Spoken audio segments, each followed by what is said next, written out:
ስሜ ንጋት አዋዶ ይባላል። የመጣሁት ከደቡብ ኦሞ ሀመር ከምትባልበት ከተማ።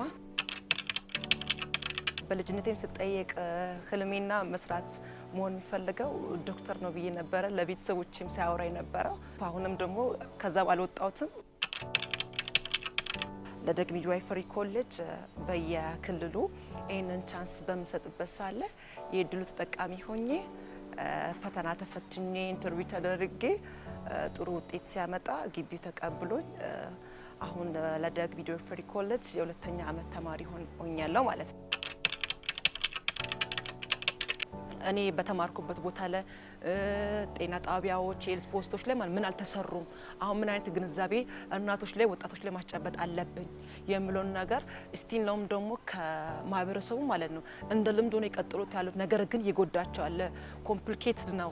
እናት እንዳትወልድ፣ እናት ወደ ጤና ጣቢያ እንዳትመጣ፣ ወጣቶች ይሄ ዋይፋይ ሰርቪስን እንዳይጠቀሙ እንደዛ አይነት ችግሮች አሉ የሚሉትን ውስጥ ገብቼ በራሳቸው ቋንቋ በምንግባባበት በካልቸሩ ሪል በሆነ ነገር በምረዱት ቋንቋ እነሱን አስረዳቸዋለሁ።